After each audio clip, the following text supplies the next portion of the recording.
Alright, I am sick, and I'm supposed to be doing something else, but I'm going to just show you guys how to make custom obstacles, because it's a pretty important thing to know, like this, right here. Just show you a sample of something I made, so you can decide if you want to listen to me or not. Little thing there. So, I'm very sick, so, yeah. I'm gonna make an obstacle. I'm gonna show you everything you need to do from start to finish. So, let's just think real quick. Hold on, let me pause this until I get an idea. So, all that thinking, and my idea was floater 2. So, we're gonna work on floater 2 right now. So, first of all, we have to delete all this. So, get rid of that, get rid of that, get rid of that, get rid of the boom, get rid of the cloud, and that's it, right? There's nothing else to get rid of. So, we're here with a blank slate. I just have these tiles right here, so I can know how my house still is. Who's honking outside? Anyways, let's get started. It's gonna be, I'm gonna start off with a cube. First of all, I'm gonna go to shading, click new, and then import this, which is what I use. I use diffuse and my enemy texture, specular glossiness, and my enemy texture, invert gloss to rough, and then connections as such into material output. Suggested, you can also use emission, it doesn't matter. This is just so you could preview your UV mapping. And we're gonna go to UV map editing. If your sprite sheet not here, you're gonna click on the folder and find your sprite sheet and select it. So right here, I'm gonna UV edit this cube. As you can see, as I move it around the left, you can see how it corresponds on the right. I'm gonna put this here, just so it's simple color. And I'm going to shrink this cube down, make it a reasonable size. Yeah, it's a reasonable size. And oh, and these wheels are just so I can judge the height of my obstacles. So this is about where a floater would be. So yeah. And in the back of this is just what I'm doing, but here's how you can like, I want to create an opening in this. So instead of like doing something like deleting the face, that is something you could do, but this will cause problems in IIE and not look good. It will just like, because the inside of this will not appear. So the proper way you're supposed to kind of break things open is, let's select it in modeling, insert faces, just use it a bit so that it creates some edges, which now you're going to want to use extrude region and then do it the opposite way, and that will push in your model. And then something I do just to be safe, to make sure there's no clipping, is just shrink it a bit, and it does work. So, boom. There we go. Now it's like that on that side. I don't want to push this in all the way for what I'm going to be making, so I'm going to pull this back and UV edit this specific part with some, just a little bit, get a different look there. And boom, there's my obstacle. So, the basic obstacle is in fact done. Now all that's left, well, I also want to get a heart in there, so let me see. Instead of making a heart, I'm gonna just go.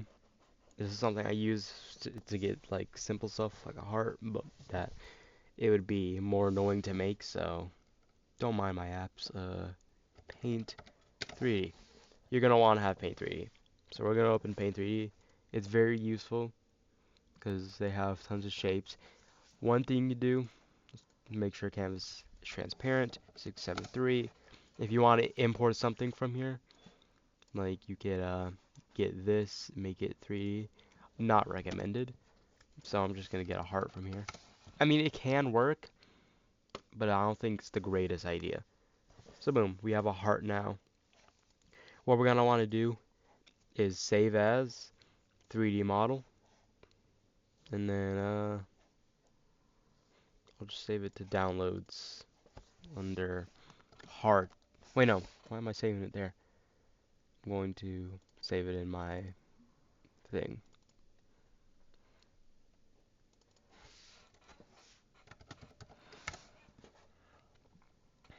This is just unrelated, but I'm just doing this for my floater. So now import it. Boom, heart. 90, no. How I never remember the correct thing to use. Now, a tip. And there's a toy going off in the background. As a tip, make sure you never join any. Why is this toy going off? Make sure you never join anything. So I could click two things, Control J, and that will join them as one. This will break in IIE. Never do that. That is a terrible idea. I learned that the hard way. Just don't do that. Unless you want your entire obstacle to be ruined. Now, we have this. And I'm going to just update this here. So it's has like an outline color to it, which is very cool. I believe, so if I'm using this. Anyways, I need to figure it out. Why is this toy going off? Alright, so like this, just to create a thin outline, I use bevel. If you just use it a tiny bit, it will create an outline, which is very useful. It'll create an outline around the entire obstacle. And now I'm going to put this in yellow. Okay, that's good, but it's not enough, in my opinion, so I'm going to undo it. For simplicity's sake, I will undo it and re-bevel it. And now, do that again. That's better. I can see it on all sides. Thing is, it's kind of broken here, so I'm going to try and fix this. Might just need to be.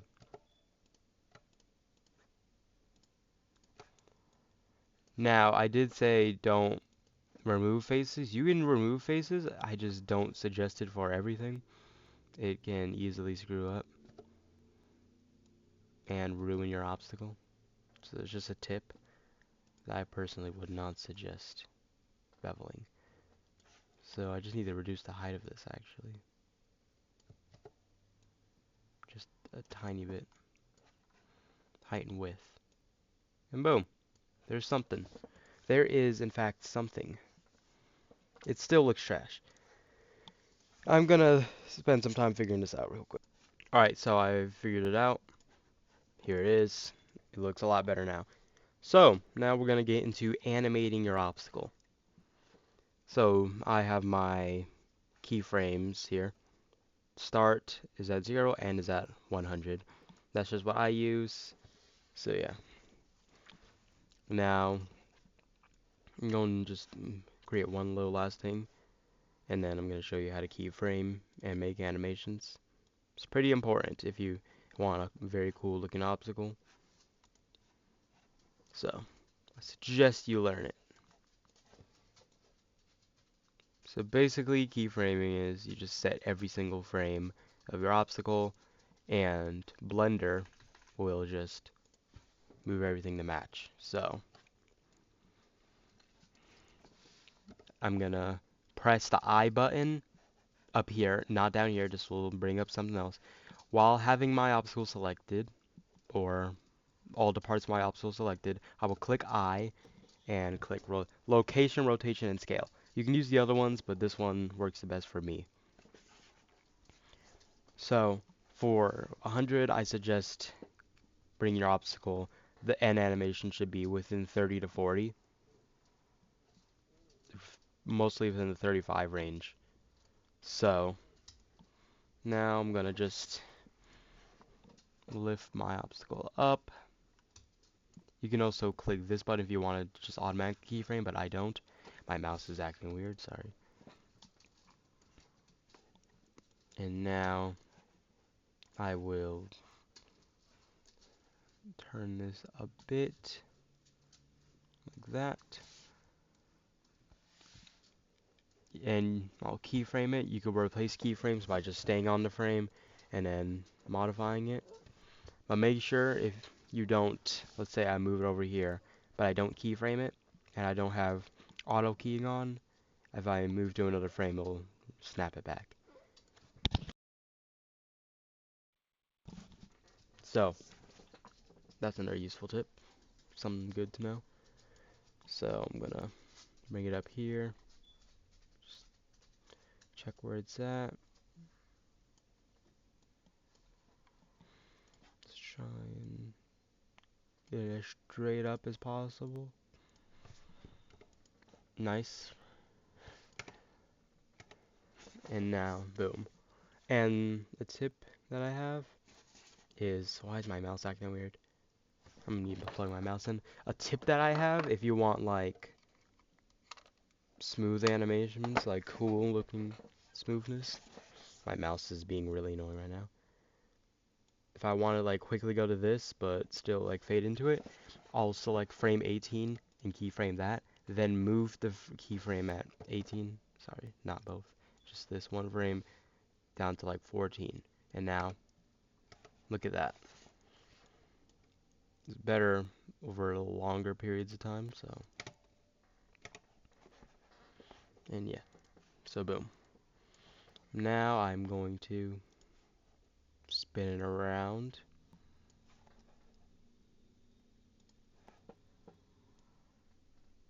Let's get it straight. Or I'll try at least because my mouse is being a mess. Boom, straight. And let's see it from head on. It's kind of just really off center right now. Wait, is it? Yeah, it is. Just making sure. I'm not about to screw up the animation. So, boom.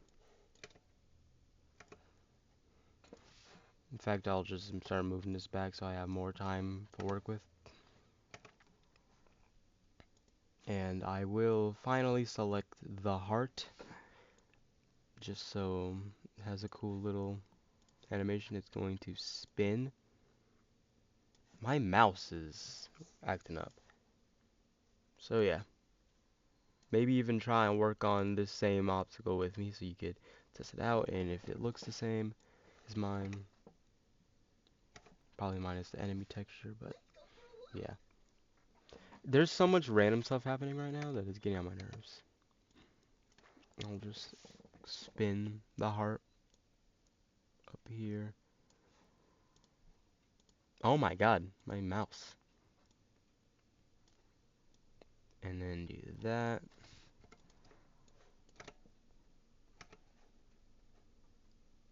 Once again, you can do like 32, keyframe that, move it, move only this one back here. So yeah.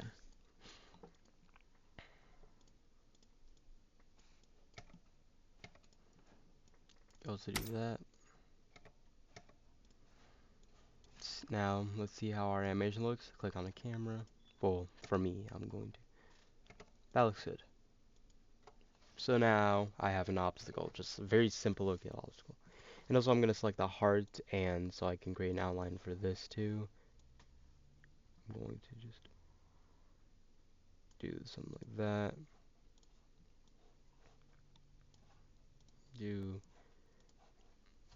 Hold on, I did it the wrong way. So, because I'm selected bevel faces, I'm going to want to have the outline color first. So, I want it to be yellow, I guess. And then modeling bevel the faces. Wait. Okay, let me just start over from this.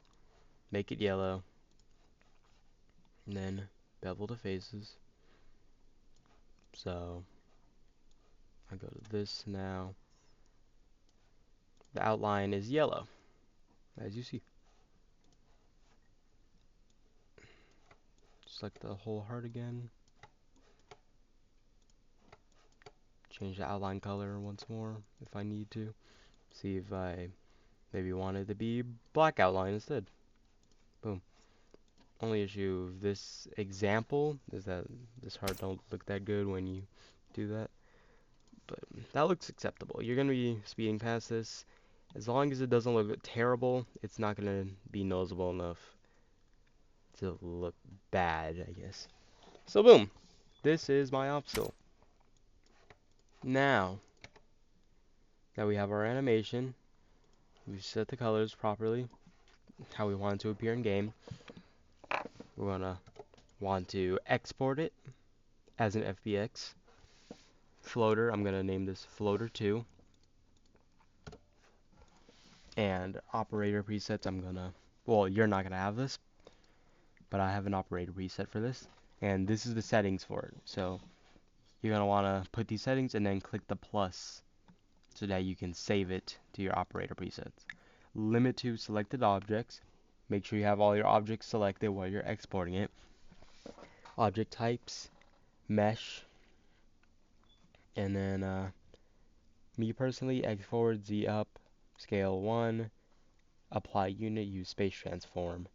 That's just what I personally use. You can use whatever helps your obstacle face the proper way. Geometry, apply modifiers, sRGB, normals only.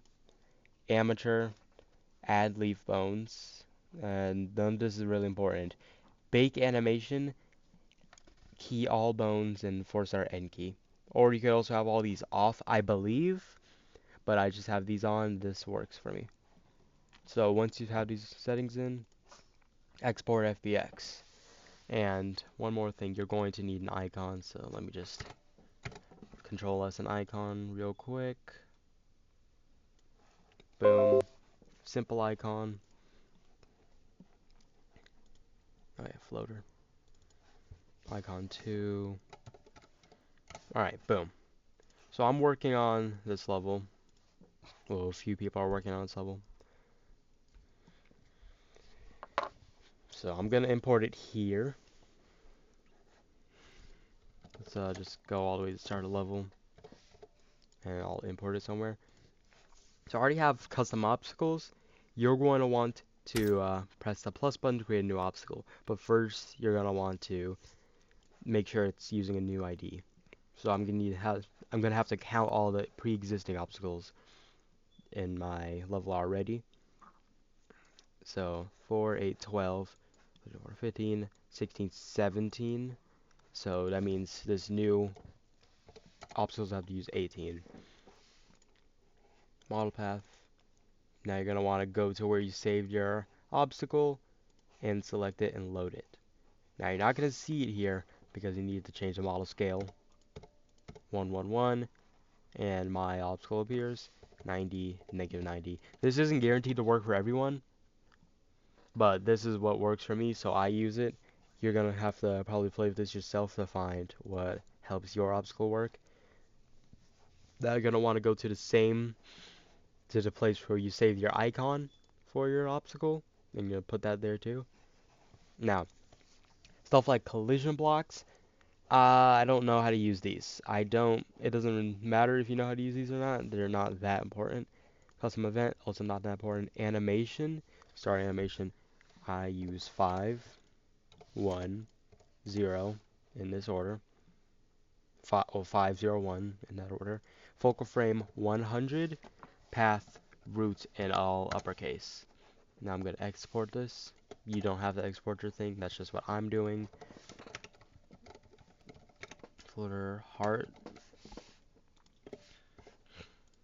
And then you're going to want to click save. Now, our obstacle's here. Let's just, hold on. 3D mode, height, rotation.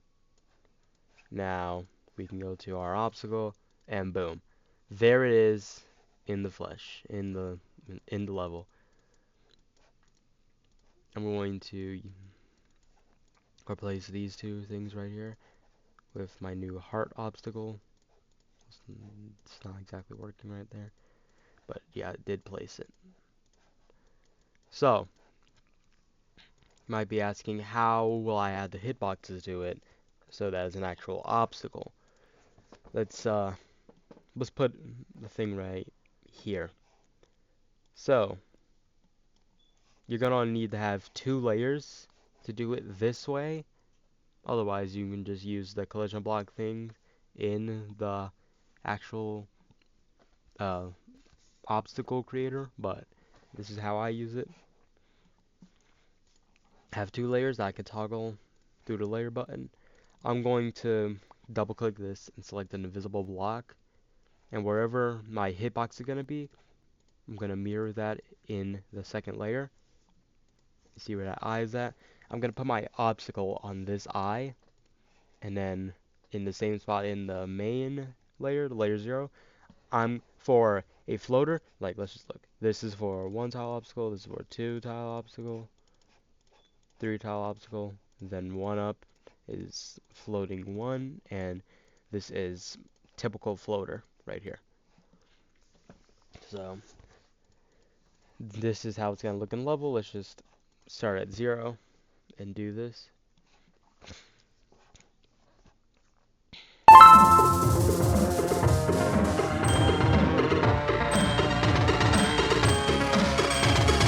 There it is.